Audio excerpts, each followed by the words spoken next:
Welcome to The Ownership Economy, the podcast that explores the people and ideas that are utilizing technology, economics, and the law to reimagine how the economy can work for everyone. Here we connect with the entrepreneurs, investors, thought leaders, academics, and politicians that are constructing the ownership economy by expanding access to broad-based ownership and democratic governance. I'm Martin Smith, and I'm joined by my co-host, Jahed. We are two investors and operators that aim to use this platform to showcase the people and ideas that will shape a society that offers more economic opportunity for all. Today, we are joined by Kevin Owocki, co-founder and CEO of Gitcoin, who started Gitcoin with a mission to build and fund the open web. Gitcoin aims to build a commons of digital public goods, creating financial freedom and abundance for all. Previous to this, he built and led engineering teams at Occipital. Occipital. It's a computer vision company, and occipital is the name of the part of the brain that perceives things like vision stuff. So Occipital, yeah. Amazing the things you learn. And Simple Energy, and co-founded Step Out, which was acquired by IAC in 2013. So Kevin, welcome. I'm going to hand things over to Jahed to run this interview, but very excited to have you on the pod. Thanks so much for having me. Yeah, thanks, Kevin. So we know you're super busy and we appreciate you making the time to chat, man. We gave you a little intro, but perhaps you can take a second to tell the audience and us who you are in your own words. Yeah, totally. So yeah, I'm Kevin Owocki, I guess like OG founder of Gitcoin, although there are other amazing people who have had founding roles at other parts of Gitcoin's journey.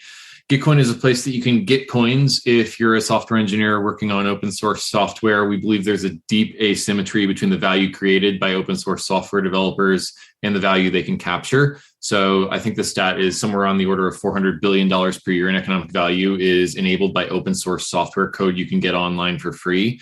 And it's deeply unjust, in my opinion, that open source software developers are working nights and weekends away from their family because they can't make ends meet by working on open source. There's no business model for it because it's available for free. And yet it powers our digital infrastructure. Most web servers you go to are running Ubuntu or Apache or Nginx web servers. And for me as an entrepreneur, when I go and start a new business, I don't write my own database server. I don't write my own web server. I don't write my own operating system.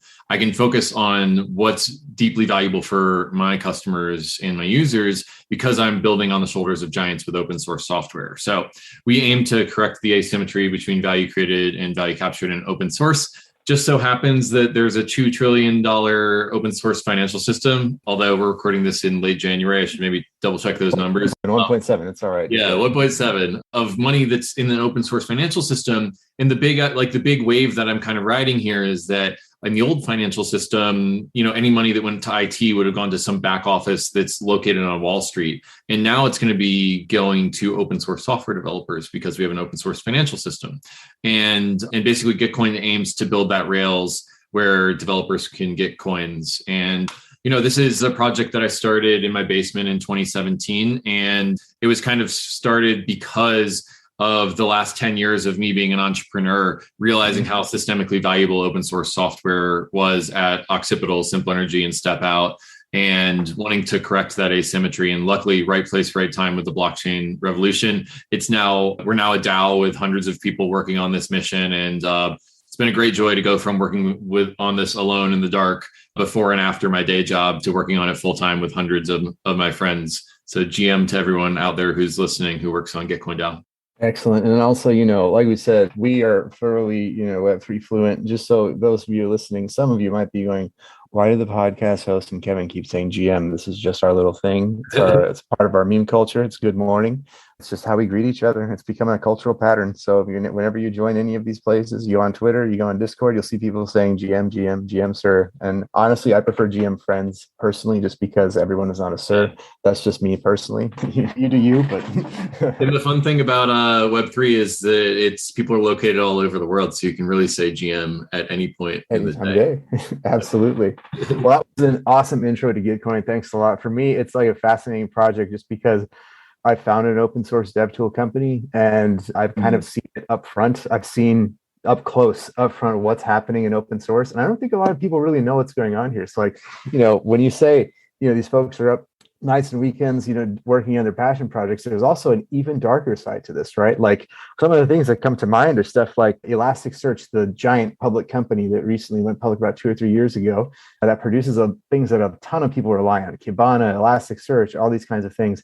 And they basically spent a whole bunch of their time suing AWS repeatedly because AWS would work through a whole bunch of, folks in the ecosystem to then have them basically dupe Elasticsearch's stuff, slap a new license on it, and then call it Amazon Elasticsearch, which completely confuses everybody because they're like, oh, that's cool. It does the exact same thing that Elasticsearch does. Awesome, right? Except it is Elasticsearch for all intents and purposes, but it's not condoned by Elasticsearch. It's not the same licensing or anything. So you have these big giants who are sitting out here stealing stuff from MongoDB, and you have, kind of all these other things happening. What's your perspective on those developments? Did that kind of feed into Gitcoin at all when you're getting into this? Totally, yeah. Yeah, I've been deeply inspired by Pia Mancini and the Open Collective movement, Sustain Web3, Sustain OSS. And, I kind of look at this as, since I got open source pilled, there's kind of multiple layers of concentric circles that I think about this in. Gitcoin's very Web3 niche, and we're focused on making sure that the Ethereum ecosystem and adjacent Web3 ecosystems have their public goods funded. And, that can be anything from like Geth clients or ETH2 clients or things like IPFS or Swarm and to like the outer circle is open source software more generally. And you're right that like cloud service providers are some of the biggest free riders on open source software. And then beyond that, there's kind of public goods that are digital that are not open source software. And there's kind of like all public goods. And the big hope is that what we prototype at Gitcoin and in the Web3 movement can then be backported into the rest of the world to fund their public goods. And, we're starting to see glimmers of that with the work that we're doing at Gitcoin. And I'd like to think that in the Web3 movement, we're writing the playbook for how digital public goods are going to be funded in the future. We've now got a Web3 and these blockchains that are transparent, immutable, global, and programmable substrates for human coordination. And we can solve coordination failures like the funding of open source software using these substrates. And so open source is the seed, and that's where we're writing the playbook, but we're actually starting to export the playbook, I think, to multiple areas. And I hope that Web2 and non-crypto open source is one of the first areas that begins to benefit. Awesome. I think, like you said, it's helpful for me too to think of it as like more of a coordination failure at an ecosystem level, because, in these concentric circles you're talking about, like when you see a lot of the framing around these things, it's like big, bad, evil company where it's like, actually, of course, they're just going to do that, right? Like that's just, if they don't do it, someone else will. And that's kind of where we back into this like Moloch problem, basically, where I know Moloch has played a lot into like the memes that are within Gitcoin, and you all talk about, coordination problems and that sort of subset. And so for me, I think it's important to frame it the way you did, which is that, okay, yes, don't be evil was a thing. Amazon, obviously, is wrecking people's lives. I'm not apologizing for these people, but in some sense, the ecosystems we all operate in select for some of these behaviors. And so we need to build new systems that make the good choices easier. What do you think about that? Yeah, well, I mean, just knowing the audience, I think we would maybe like backpedal a little bit and define the whole Moloch thing. Yeah, So basically, like the idea there is that coordination failures are like dictatorless dystopias. They're areas of the economy where every single participant hates the system, but for lack of a good coordination mechanism, it endures. So like an example is like an overfished pond, for example, like, if we're all fishermen on the same pond and I can get $1,000 worth of fish per month out of the pond, and so can each of you, but I can juice the amount of revenue that I make by overfishing the pond. Like say I could choose to make $1,500 per month, but then that lowers the yield for everyone else. Then basically what that does is it puts you into a position where you need to overfish also to compete with me. And over time, the system becomes self-terminating because we've all decided to overfish the pond. And so basically that's a coordination failure in which the incentives of each individual actor are to free ride on public goods, are to degrade the system for short-term profit. And then over time, the system starts to spiral. And that's a coordination failure. What's happening in open source software, where basically we all rely on this digital infrastructure, but none of us are incentivized to maintain it, is a coordination failure. Every time we fly on a jet across the world and we create carbon emissions for our own economic impact, but we're eventually going to increase the amount of heat in the planet through like human caused climate change, those are all coordination failures. And so if you think about it, a coordination failure is a dictatorless dystopia, something that everyone doesn't like the coordination failure, but for lack of a good coordination mechanism, it endures. It's almost like, if you look at it from a certain angle, it's almost like there's this all-powerful demon that is causing us to act in a way that harms the system that we all rely on, which is, like the planet Earth or like the global public good. And we've named that demon because if we know the enemy, then we can fight it. And we call it Moloch. There's not actually like from a spiritual realm, like in my opinion, like all powerful demon that's manipulating us, but there's a shared psychic manifestation of coordination failure. And that's Moloch. And so basically like one of the memes at Gitcoin DAO is that, okay, we named this demon. How can we build a weapon that's made of pure coordination failure to solve the god of coordination failure? And we think that blockchains are that weapon because now we have a coordination substrate that's global, as opposed to the nation state coordination infrastructure, which is only good at solving coordination failures within its individual nation state. Blockchains are truly global. They're accessible from anyone. They're transparent, which means that, if I start overfishing the pond, then you can see it on chain that I'm doing that. They're immutable, which means that no one has root level access and can kind of like stop anyone else from consuming things. And then they're programmable, which means that you can build these coordination games where you augment the incentive mechanism such that if you're free riding on public goods, then we can basically create games that prevent that, or basically make coordination games that make it better to build for the public good and for coordination. And so that's why blockchains are the sword that can kill Moloch. So just putting it in a frame where it feels accessible to people, it's like an Avengers movie as opposed to like this like deeply academic concept is like one of the ways that we're wrapping this up and marketing it. So I completely forget what question you asked me, but that's the story behind Moloch and coordination failures. This was a great way to get into it, actually, because I think this gives us a great chance to then ask Gitcoin. In many ways, you could think of it as its entire existence is to help the humans who are pulled into it and the future humans who become part of it find and address Moloch problems, right? With coordination tools built on Ethereum, step one, who knows where we go next, right? So with that in mind, what has Gitcoin kind of achieved in this fight against Moloch so far? How do you think about that? Yeah, well, I mean, you go to gitcoin.co/results and you can see a page that refreshes every 3 hours with the impact that we've had. Basically, TLDR, $51 million worth of funding for open source software. I was thrilled when we crossed 1 million. I was like, yes, 7 figures, we did it. But, one of the things that we've learned is that basically there's the lack of funding for open source in the blockchain ecosystem is actually a big problem. Like if you listen to Vitalik talk about how blockchains will spend tens of billions of dollars per year on their own economic security, like proof of work and proof of stake consensus mechanisms, which are creating a public good, which is the security of the network for the ecosystem. But, if you look at their budget for like developers who are working on the client software, it's like $1 million, like 10 million, right. Like there's a problem with when it comes to human work with like software, like proof of work, you have literally like a proof of work.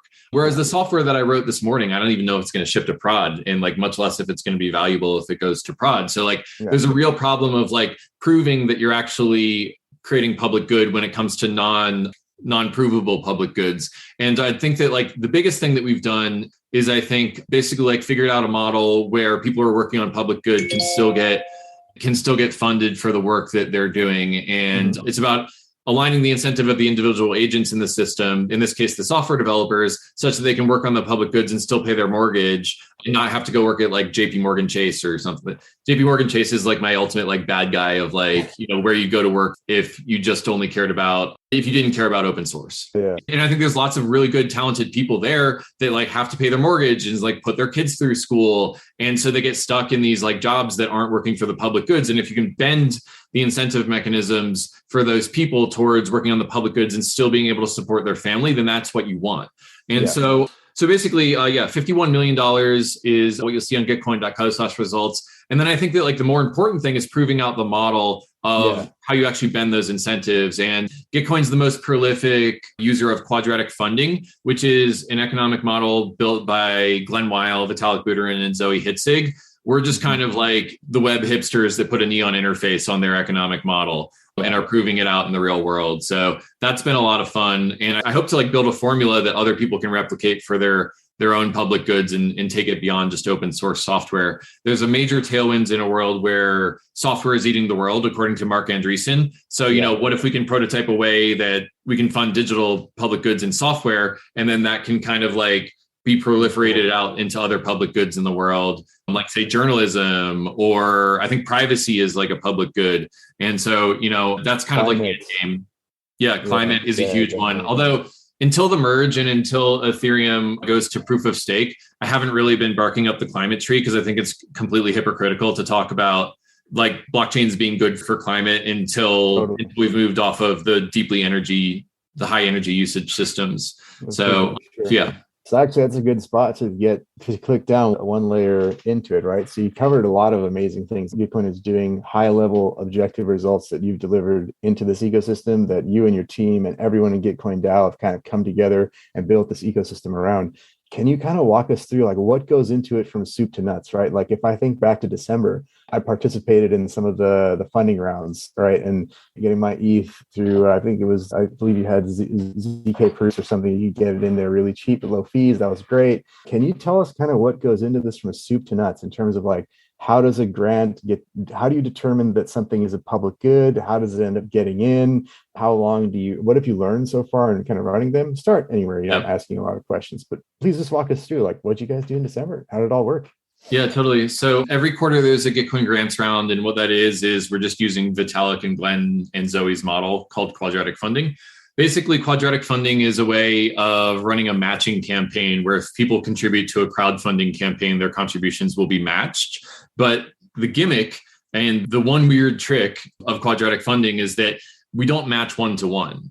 So basically, like in a one-to-one matching system, if we each gave $100 to grant A, then let's say there's three of us on the show. So we each gave $100 to grant A, then it has $300. Then the matching pool would give out $300.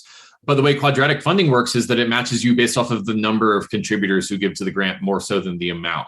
So if grant A raises $300 from 3 contributors and grant B raises $300 from 3,000 contributors, then grant B will get like 95% of the matching pool because it has a broader base of support. So this is what you want to do is you want to measure the preferences of the poor and the many instead of the rich and the few. And that's how we create the most democratic mechanism for funding public goods out there. I mean, Vitalik, I forget if it's Vitalik or Glenn, but they call it the mathematically optimal way to fund public goods in a democratic society. So yeah, that's quadratic funding. We run that every quarter on Gitcoin Grants. 700,000 contributions happened in Gitcoin Grants round 12, our most recent match round. And we didn't give it out. We coordinated the community giving itself around $6.2 million in Gitcoin Grants round 12. So that was basically what we did. And the fun thing has been, we're also we're not only like pushing quadratic funding forward, but we're also pushing forward.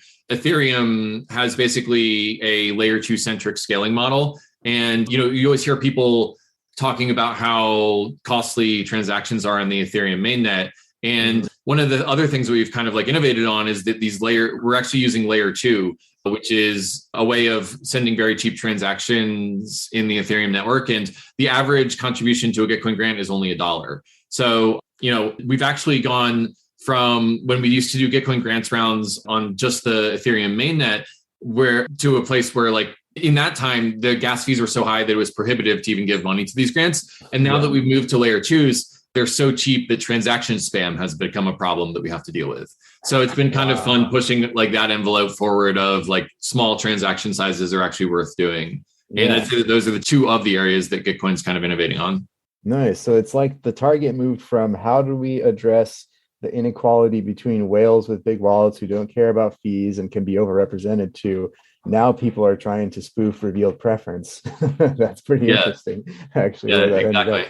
Cool. So then from this last round, could you tell us like what were some of the most exciting projects that you saw? Like what really caught your eye and also maybe the community, right? What is this community really excited about? Yeah, that's a great question. So I will answer that question, but I want to first preface it by saying that Gitcoin Grants is designed to be the ultimate signal generation mechanism for the Ethereum community to figure out what the Ethereum community is excited about. Exactly. So like Kevin Owocki, the like high priest of, Gitcoin CEO, like it doesn't matter what my preferences are. I'm trying to build the most efficient mechanism for the community to express its preferences. So just know that like, it doesn't really matter what my preferences are. We're building a credibly neutral signal generation mechanism for the Ethereum community. And so that said, what I'm really excited about is seeing public goods like ETH2 clients that are funded on Gitcoin grants. Like all of our bags in the Ethereum ecosystem are dependent on the security of the network. And there's no business model for building an ETH2 client other than grants. And so just seeing people who are working on those clients and, seeing people supporting them on Gitcoin is really exciting to me. Another public good for the ecosystem, I think, is what Coin Center is doing. Coin Center is a nonprofit that is educating lawmakers about cryptocurrency and blockchains and making sure that they can make informed decisions about what laws they're doing for blockchains. Mm-hmm. And Coin Center raised, I think it was on the order of like $500,000 last Gitcoin Grants round, because in the United States, there have been lots of bills that have been drafted that as of the community thinks that they're basically going to stop innovation in the United States. And so Coin Center is educating lawmakers and the policymakers being educated is a public good for the Web3 ecosystem. So Coin Center is another one. If I'm going to play my greatest hits, I'll just say that like Uniswap and 1inch Exchange and Yearn are all Gitcoin Grants alumni. And I'm like super proud that when no one was writing checks in the heart of the last bear market, that they each raised on the order of like 50K to 100K in Gitcoin Grants. And, that's just makes me so happy that like we can be a pilot light for the ecosystem where like really amazing projects can like keep the flame alive, even in a really down market on Gitcoin and using Gitcoin Grants. And, one of the things we're trying to do managing the treasury is make sure that we have fresh powder to deploy next time there's a bear market, if it does happen. Nice. So yeah, off the top of my head, those are some of my favorite projects that I've gone through. But again, it doesn't matter what I think, it matters what the community thinks. It's the community's preference that matters. And very literally so, because you're sitting there with quadratic funding powering the platform. So what Kevin Owocki thinks doesn't really matter, like in a very literal sense, right? Like when you launch this thing, there'll be hundreds or thousands of people who disagree with you and, and me as well. So like, it's truly a democratic way to do that. It's very fascinating. So then coming back to this, kind of picking up where you ended off there is, granting and impact and all these things. They've been around for decades, at least probably since the post World War II era, if you want to go all the way back there, nonprofits, Bretton Woods, all that kind of stuff. So one thing that we're interested in is basic, and given our background too, is impact, right? So measuring impact. How do you folks think about measuring impact for your community, right? Because the Gitcoin community comes in, you can open proposals from what I understand, and then you go through funding, money is doled out. How do you folks think about measuring and communicating the impact to your community?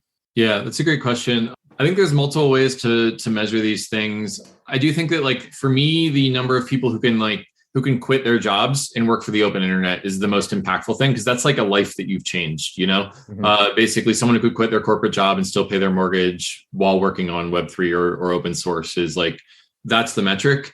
But I do think that there's other metrics that we can kind of look at from an ecosystem level. I'm starting to coalesce around this idea of an impact DAO.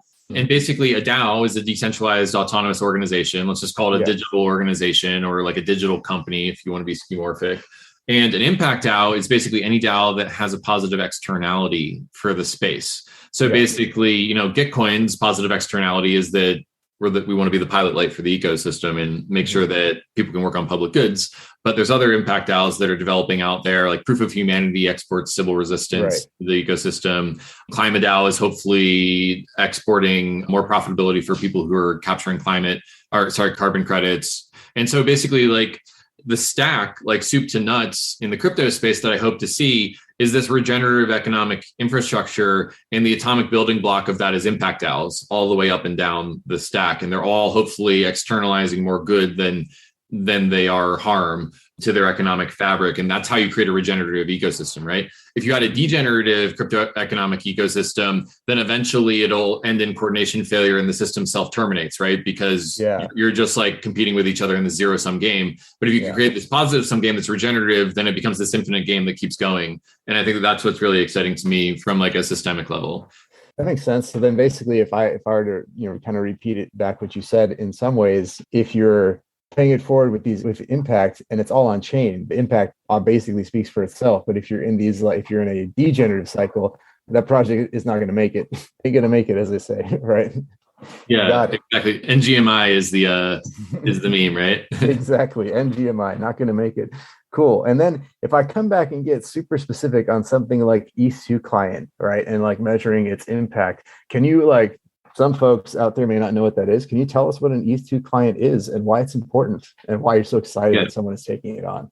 Totally. Yeah. So the Ethereum ecosystem, and by the way, like, I'm an open source maximalist. We happen to have gotten our start in the Ethereum ecosystem, but I do not consider myself to be an Ethereum maximalist, although I do like a lot of things that happen in the Ethereum ecosystem.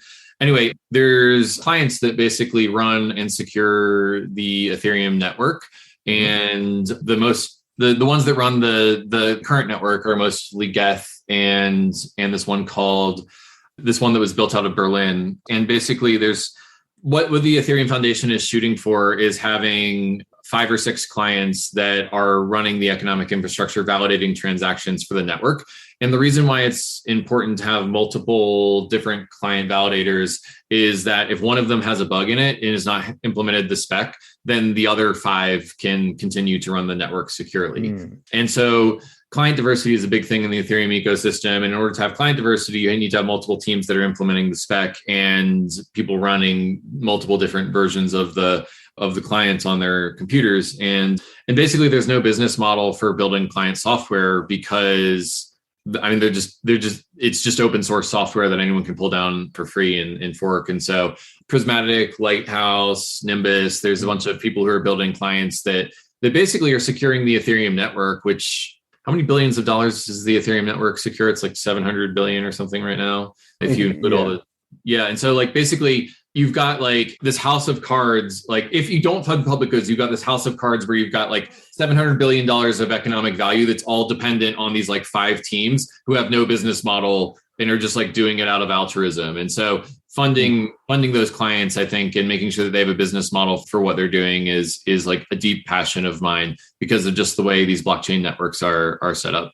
Got it. So it sounds like, to really, thanks for that deep dive into the Gitcoin ecosystem and how a grant materializes, how y'all think about it and measuring it. That's super cool. It makes a lot of sense. It also sounds like you, as an organization, the Gitcoin and Gitcoin DAO, which I think currently are 2 separate things, but they're slowly becoming one thing. Is that right? Yeah. I mean, I think the plan is to make the DAO the primary vessel for the public goods mission. Nice. Yeah. So it sounds like what's really fascinating to me, impressive actually, is how quickly you folks learn, right? So like it seems like you'll hear something that Glenn Weil says, you'll think about it, you ruminate on it as a community, and then you'll say, how do we put this to action? Right? Like that's super cool.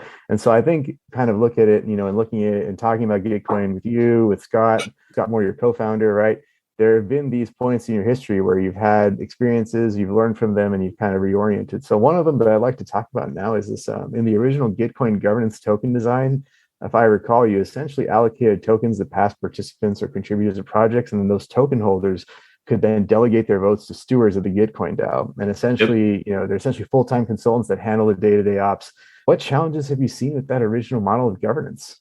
Totally. So one of the things we're trying to do, speaking of learning and adapting, is avoid the pitfalls that a lot of Web 2 companies have fallen into. And basically, what I wanted to do is make sure that the community that has used Gitcoin and loves us and loves our mission could be governing Gitcoin. And so basically what this does is it creates a closed loop where the community that uses Gitcoin is governing Gitcoin and therefore has power over where the product roadmap, where the governance roadmap goes.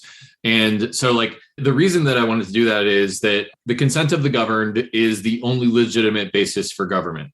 And basically this is in contrast to like the divine right of kings, which is like the way things used to work before democracy had proliferated. And if you think about Web 2 platforms, they're basically like kind of divine right of kings from the user perspective. Like if you're the average user of Facebook, then like King Zuckerberg is basically deciding what to do with your data and you have no say over it. And, you're maybe bound by this like 35-page terms of service document that you probably haven't read. It's in legalese and you can leave, but you can't take your network or your data with you. And so we really wanted to, I really do believe in this loop of the consent of the governed being the foundation for how a lot of these ecosystems work. But one of the challenges in that is that no one really is informed enough to actually like make deeply thoughtful decisions about how to govern Gitcoin, other than like me, and I'm like the fucking founder, like I'm the ultimate insider of Gitcoin.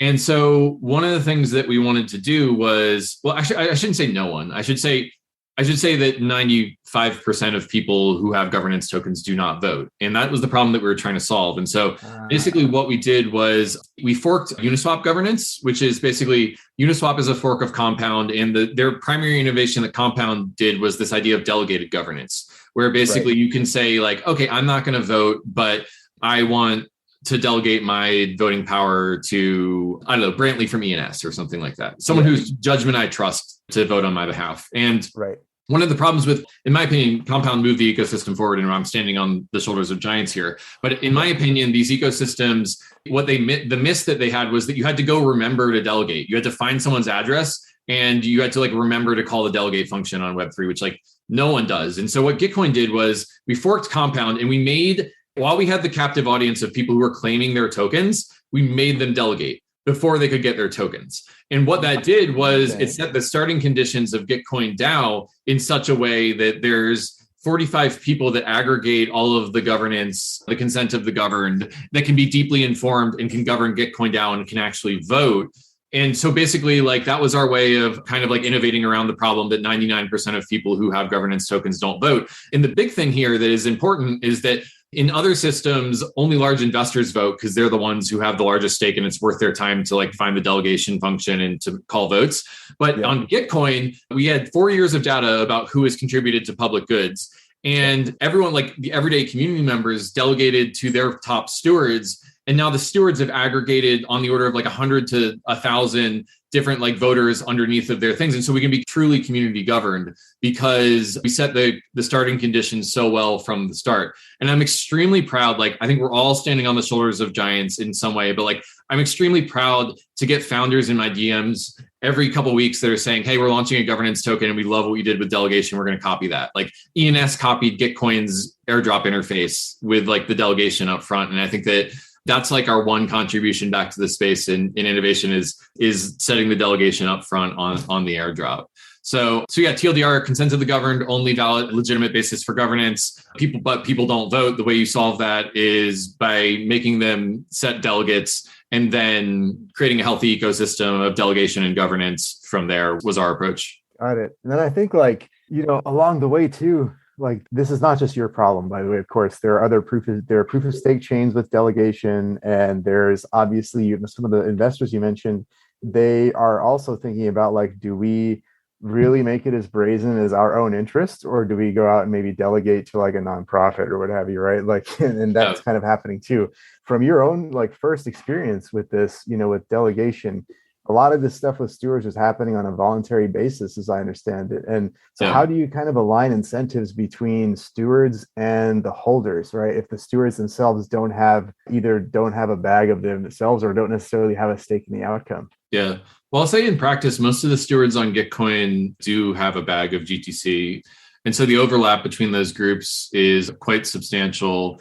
In fact, I think 100% of the stewards do. I'd be surprised if they don't. But, one of the things that we found is that over time, people who think they're going to be engaged in governance are not. And so one of the things that we've been doing is like, basically we issue this thing called the steward report cards every quarter that basically just says like, this is the steward, this is how active they were, this is how many on the governance forum, how many times they voted, this is the positions they've taken. And what that does is allows people to reshuffle their delegations when people are inactive. And like, by the way, no judgment if you're not active.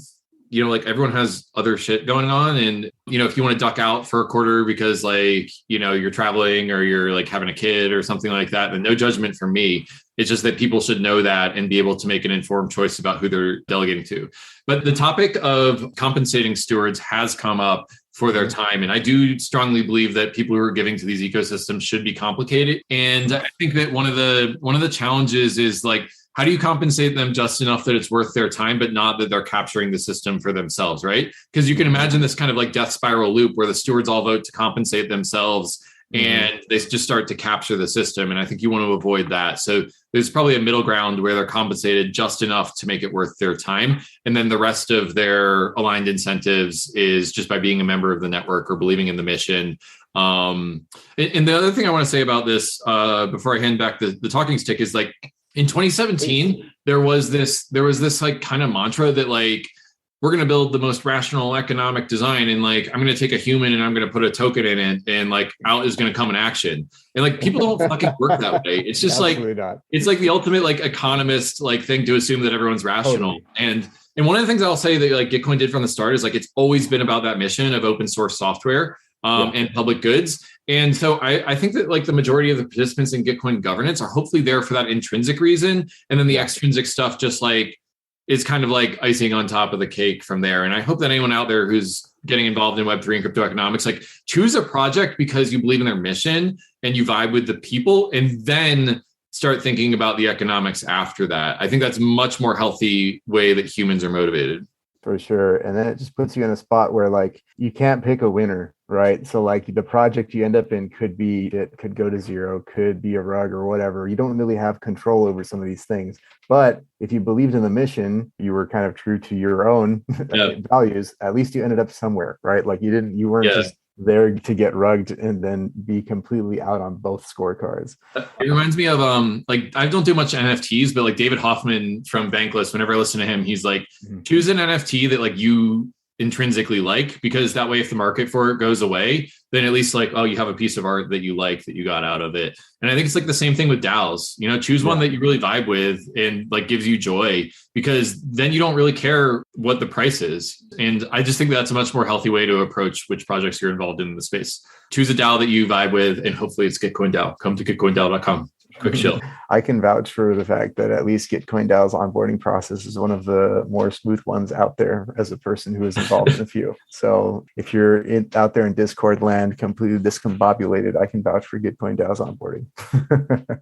Coming back, just one more thing on this notion of this steward report card. So one thing, like I said, that I admire about you folks and your project is that you're constantly learning, and the community is constantly learning and also proposing ways to change this. So if you think about kind of like, maybe the steward report card, I think was something that came out in 2021, right? Something like it's relatively recent. Yep. Yeah. So like, if you think about it kind of on a spectrum of monitoring or surveillance, right? Not that that's what you guys are doing, but it serves a current purpose, a signaling purpose for your community. And, if you think of like Web 2 or just centralized firms, right? There have been ways to monitor, surveil employee performance and other tools that you kind of see that kind of alienate workers and labor, right? What can we do in this community to make sure that our tools that we build continue to optimize on alignment between our stakeholders and the communities we're in, and don't end up in some of these like death spirals that you're kind of pointing out? Yeah. It's funny because I feel like transparency is good, but surveillance is bad, right? And so let's try to untangle the difference between those two things. Absolutely. When there is a deep asymmetry of power between participants, then that feels more like surveillance to me. When there is a peer-to-peer network that is holding each other accountable, then I think that's transparency. And so one of the things that I don't like about, it comes back to the consent of the governed for me. Basically, like if we're all keeping each other responsible, then I view that as a system that's a closed loop where the people who are governing the system are the users of the system. And so there's no deep incentive to externalize harm to that system. And when I think about surveillance, I think about like Squid Game style hierarchies where these like overlords who are surveilling your every moves and are keeping you in bounds and making sure that you're, like that they can capture value from you. And it's like you're like pinned down. And so I don't know, I'm not approaching anything that's like a systematic definition of the differences between surveillance and transparency. But I do think that if you have the consent of the governed as the basis of your legitimacy, then you can hopefully create a loop in which people are holding each other accountable through intersubjective consensus and symmetries of power. And it's the asymmetry of the power that creates surveillance. But this is not something I've actually thought deeply about. So I'd be curious if that jives with what you think. No, definitely. I think you hit on it in one word, which is the intersubjective part, right? I think that when you think about what's happening in, you go back to the earlier days of probably just around the time when Gitcoin was founded, there was a Vitalik blog where he was basically talking about on-chain governance and why it's so fucked, basically. was in that time where people were, I think BTC maximalists were kind of drowning out all the noise in the room where they're like, oh, the future of governance is all on chain and this, that, and the other. And it's like, no, we are not machines, nor will we kind of ever be. I don't know, maybe, cypherpunks don't come after me for that one, right? But like maybe we will, right? But the point being that there's so much intersubjectivity, co-creation to a lot of these things. And as long as the tools are there to ensure that the folks who are co-creating those relationships have a say, then I think, we have a stopgap, right? We have a measure we can fall back on and be like, all right, that we don't like where that's going. And yeah, so that drives with me to the best that it can right now. Cool. And then I think coming back around to it, we're rounding out the corner here. We want to make sure we get you, we're respectful of your time as well. You can kind of come around to the end of this here. And I know that you're writing a book. This is your corner to shill, my friend. I'd like to hear about everything you're doing. Let people on the show know where to find you on the internet, how to get involved and all that. Totally, yeah. So if you Google Owocki, Owocki, I'm pretty much the only one out there. There's a German children's writer who's really competing with me for the Google results. But yeah, twitter.com/Owocki, Owocki.com. If you Google Gitcoin, finally reached the level where Gitcoin's not getting autocorrected to Bitcoin, which is exciting. And then I actually just wrote a book, as you noted. It's called Green Pilled, Regenerative Crypto Economics, How Crypto Can Regenerate the World. And basically want to spread this meme of impact owls and how we can build this pluralistic civilizational scale infrastructure for funding public goods. And I think that that's really important at a time in which there's decaying institutions and trust in institutions. And we have these global coordination failures like climate change and misinformation and privacy and digital infrastructure. So you can pick up the book if you want, store.gitcoin.co. But yeah, I think that you and I will probably be wrapping on Gitcoin DAO stuff and at future events from here. So looking forward to engaging with your audience about the ownership economy, public goods and DAOs and all that kind of stuff in the future. So thanks so much for having me on. This was fun. Yeah, thanks, Kevin. Yeah, thanks so much, Kevin, for joining. Honestly, hits on a lot of the topics we've been talking about here. Very excited to see, you just shared in kind of the show notes, and we'll post it, kind of this DAO Stewards website, which is highly relevant to some of the work that I think both Jahed and I are working on. And so I'm in particular really excited to see how this develops over the coming months, and probably will try to use some of this architecture that you guys have really built for the rest of the community. So thanks so much for your time. We know you're busy, and hopefully we'll see you at ETH Denver in a few weeks. Yeah, it's going to be a lot of fun. Awesome. Well, thank you, sir.